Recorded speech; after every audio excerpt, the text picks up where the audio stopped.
And then I'm going to turn the time over to the judges to introduce themselves, and then we're going to want to hear your team introduced, and then we'll get started. So I am turning it over to you now, judges. Well, thank you. Welcome, Wisconsin. Welcome. I'm Tim Moore from the University of Wisconsin in Madison at the Center for the Study of the American Constitution. Hello, I'm Rita McCannon. I'm a lawyer in Huntsville, Alabama. If at any time you don't understand Southern, just raise your hand and I'll say it again, something like that. I'm Jack Barlow. I'm a professor of politics at Juniata College in Pennsylvania. And you are? Hello, we are Unit 2, juniors representing the state champions from Wisconsin, Wauwatosa West High School. I'm Mallory Beisch. I'm Amanda Schaefer. And I'm Bella Meyer. And we are here on behalf of our mentors, teaching assistants, and teacher, Mr. Chad Matetsky.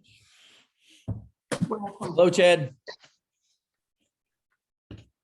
Well, it's question 2, Bill of Rights.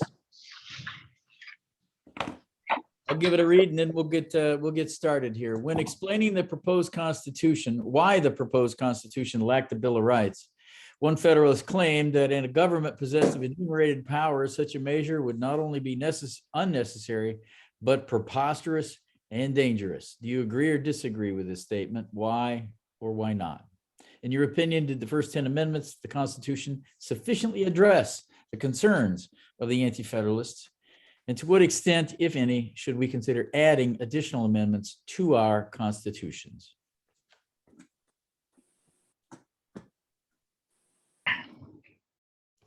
In a letter to James Madison in 1787, Thomas Jefferson wrote, "A Bill of Rights is what the people are entitled to against every government, and what no just government should refuse or rest on inference." Emerging from tyrannical British rule, many had concerns that the proposed government lacked sufficient protection against tyranny. Anti-Federalists argued that a Bill of Rights was necessary to protect the liberties of citizens against an oppressive government. From their experiences under British rule, many anti-federalists were wary of a government that did not guarantee the rights of free speech, property, and privacy. They feared the necessary and proper clause imprudently expanded the government's implied powers, and that the supremacy clause could render the states useless as the federal constitution took precedence over them. In response, Hamilton argued in Federalist 84 that because it would be impossible to include every right, a Bill of Rights would allow the government to infringe upon those not listed, a danger subsequently addressed in the 9th Amendment. James Madison believed that the Bill of Rights was merely a parchment barrier that was unnecessary. Since the government could only act on its enumerated powers, it had no authority to violate the rights of the people in the first place. However, Federalists knew it was an essential compromise to preserve the stability of the Union. We can see its importance play out in our own history in federal campaigns for social justice like the Civil Rights Movement, and court cases such as Citizens United v. FEC and Katz v. US. Through incorporation, the Bill of Rights has also been able to check local and state governments against abuses of power, as seen in Gitlow v. New York.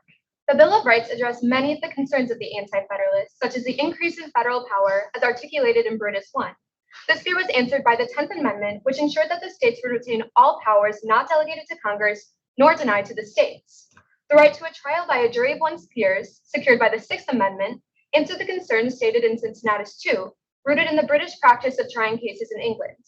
Although these amendments addressed some anti-federalist concerns, they left others unanswered.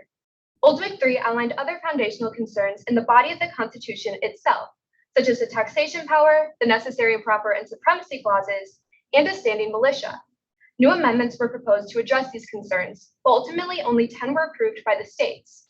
Historian Kenneth Bowling analogized the Bill of Rights as a tub to the whale, meaning that it was simply a concession given to the Anti-Federalists to keep the peace and to distract from other issues that may have prevented ratification.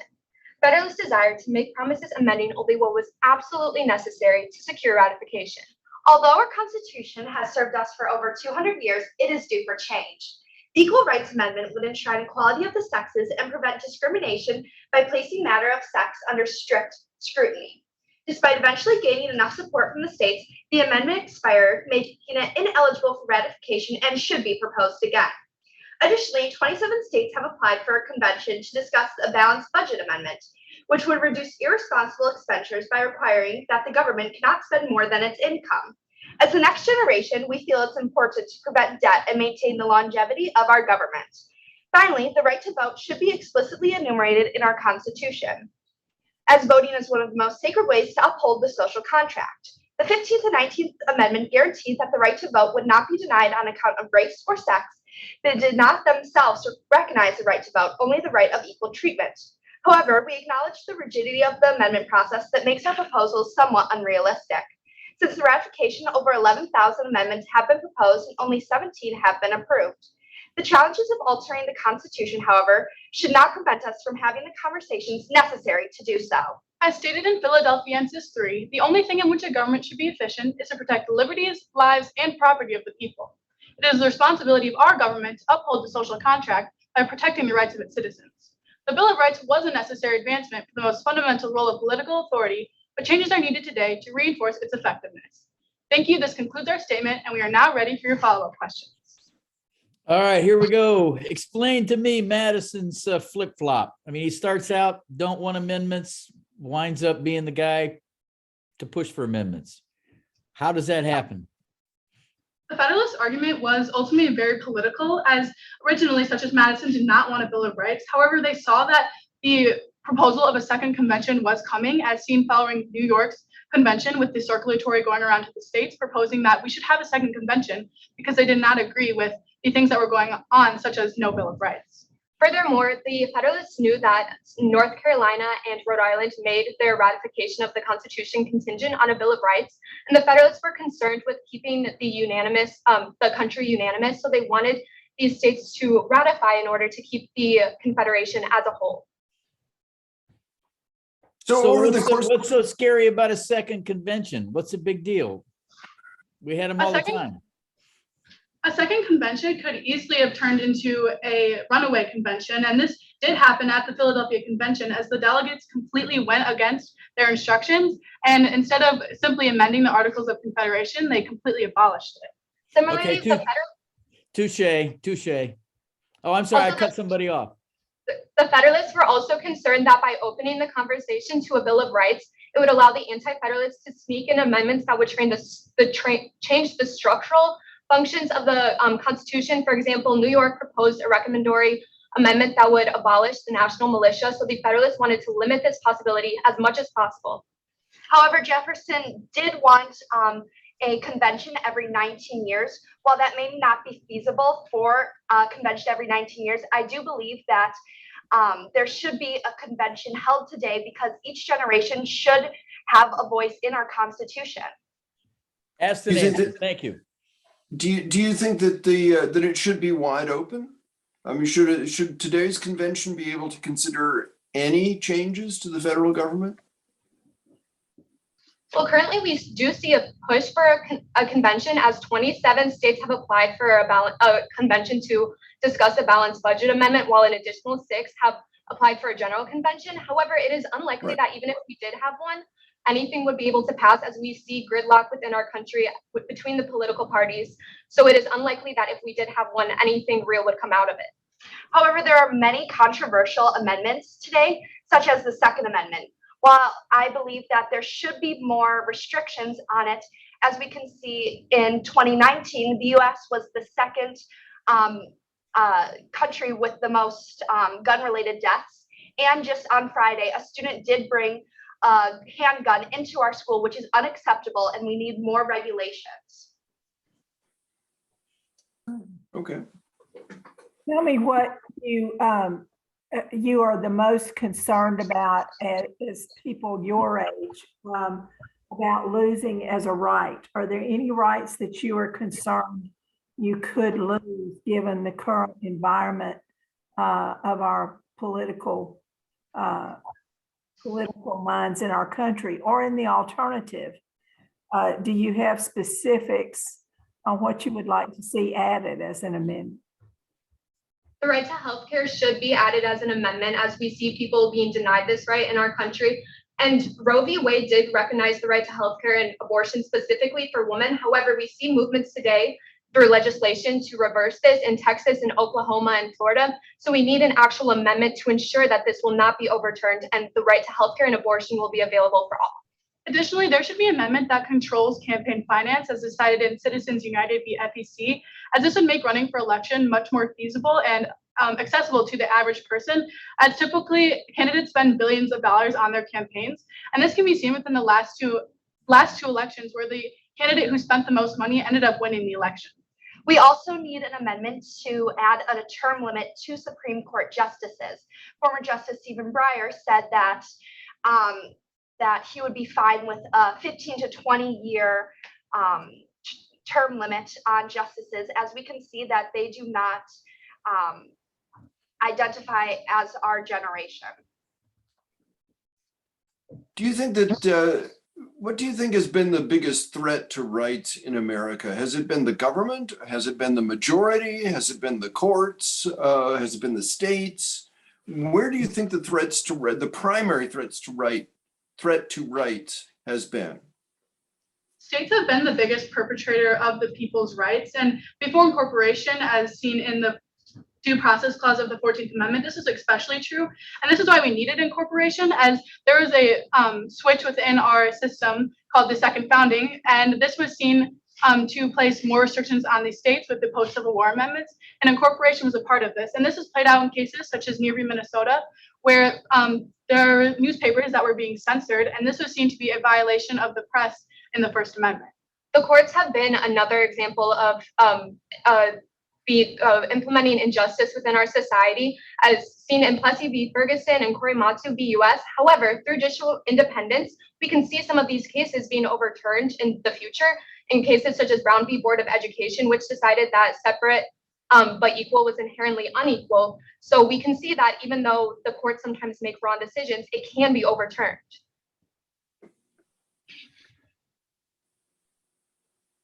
Let Which me one? give you a, Go let ahead. me give you a Bill of Rights. You're in the first Congress. And I'm Madison, and I give you a Bill of Rights that has the 9th Amendment and the 10th Amendment, and that's it. You gonna vote in favor of it or not? I would not, as the 9th Amendment has not been sufficient in protecting any rights. It is merely more of a declaration of a recognition that we have other rights beyond those not listed, but it itself, through the courts, has not been used to protect any rights. So it is essentially useless in protecting our rights, and would not be sufficient for the anti-federalists. I would vote in favor with it, as I align myself with Justice Thomas that the 9th Amendment does have potential, and we should be using it more instead of substantive due process, as things like quasi-amendments have been seen to be controversial, as they can be overturned, and it's almost like a way to get around the amendment process. So I would vote in favor of it. So you don't think that you would not argue that the 9th Amendment is a truism. Do you think that the 10th Amendment is a truism? The 10th Amendment is important, and it was a necessary thing for the Bill of Rights to be implemented. The anti-federalists were concerned with states' rights, and it is unlikely that without this 10th Amendment ensuring that powers would be retained by the states, they would have gone for the Bill of Rights, as this was one of their major concerns, and they felt that it was not sufficiently protected in the Constitution itself. The 10th Amendment has also played a big role in commandeering of the states, as due to the anti-commandeering doctrine, this is unconstitutional, and this has played out in cases such as Prince v. US, where the court found that it was unconstitutional for the federal government to force local officials to take part in a federal program, as that would violate their state sovereign rights that they have under the 10th Amendment. Would it be clearer if the 10th Amendment said expressly?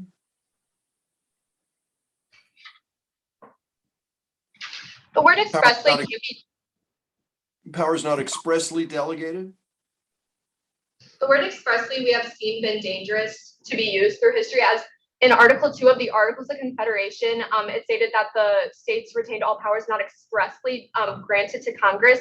However, this put many limitations on Congress, and it did not work out well for both the states and the national government, which is why this was taken away in our Constitution. Do you think the word expressly was the problem, or do you think the structure of the Articles of Confederation was the problem? It could be argued that it was the structure of the Articles of Confederation, as the way it was set up, the federal government had no means of enforcement. This could be seen with taxation, as the federal government under the Articles had no means to levy taxes. They could ask the states, but they had no means of enforcement, and this ultimately led to Shays' Rebellion and the downfall. However, this was fixed within our Constitution in Article 1, Section 8, Clause 1, which states that the federal government can levy taxes. It could be argued that it was a combination of both, although Congress did have no enforcement means, it also was the wording that led to many problems as Congress essentially had its hands tied with that expressly delegated wording.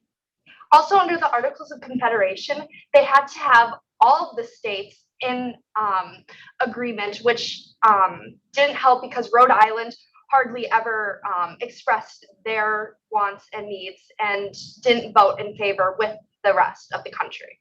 Let me ask you this. Does it matter where, like the British had a different theory of rights than the Americans did? Does that really matter that much? Under British Parliament, they did not have a written constitution and a Bill of Rights like we did. And this has mattered as it is not established their constitution as a higher law, while having our Bill of Rights written now has established that and put more emphasis on the rights of the people and allowed the government to not infringe upon these rights. Also, after experiencing the tyrannical experiences under British Parliament, such as passing the Stamp Acts or the Tolerable Acts, this caused for the framers to be more proactive over our Constitution and list out the rights immediately within the Bill of, not immediately, but eventually listing out the Bill of Rights, rather than waiting to see how our country would evolve and see what rights would be needed. Thank you. Thanks. Does anybody else want to start out, or you want me to start out? What do you want to do? Go ahead. Yeah, go ahead. Well, you've done Wisconsin proud. You've done Wisconsin proud. You're addressing Madison's flip-flop was pretty thorough. He fears a second convention, and North Carolina, Rhode Island are kind of, well, frankly, no one cares what Rhode Island thinks, but this idea that, you can bring a few in that still hadn't ratified, and those later states are amongst those. I thought you addressed that runaway convention question pretty creatively. I enjoyed that. It was very thoughtful. On the question of you want a Bill of Rights with just the 9th and the 10th, I think you used the framework of Federalists and Anti-Federalists quite well to answer your question. And then you invoke substantive due process. Maybe the 9th Amendment is another way to think about that. So I might suggest, like, if we had a 9th Amendment as our Bill of Rights, I'm not sure we'd be real happy with the court constantly telling us what our rights are. So that make us kind of British in that sense. And to Jack's point about expressly was thoughtful as well. So I'm glad I got to spend this 15 minutes with you and to kind of share this experience with you. You should be very proud of yourselves and enjoy Coach Metesky. He's an outstanding teacher. I agree. I thought y'all did a grand job, and I'm so proud of you. I defer to both my professorial colleagues because they've forgotten more than I'll ever know. But I do know what I do know, and that is that we're in good hands with you all in charge of our future. So I'm just real proud. I don't know what you all have planned for your for college and after, but I know it's going to be something great. Yeah, I thought you put together a very nice opening statement. It was nicely comprehensive, both in terms of its coverage, but also in terms of you had a framework, and you made that framework clear. And that's really the important part, right? Is making sure that we can understand the architecture of what you're talking about. There were a few details. It's hard in these kinds of conversations. We were talking about the Articles of Confederation, and you mentioned that all states had to agree. Well, that was true of amendments, but they did have a 9-state requirement, a supermajority requirement for a lot of things. And I think those things just kind of ran together in your minds. And so, I mean, it's not something to worry about. It's just something that, as a judge, I have to write it down and ding you on it. It's my job. But I do think that you guys showed that you have a good command of this. You have a lot of information at your fingertips, and you use it well. So you're going to be part of this conversation as citizens for many years to come. You have a good foundation. I hope you will build on this foundation and continue to use it. And those of you who don't go to the University of Wisconsin at Madison can come to Juniata College, and we'll have 4 years to talk about it, and that'll be great. All right, we'll give you guys a final congratulations.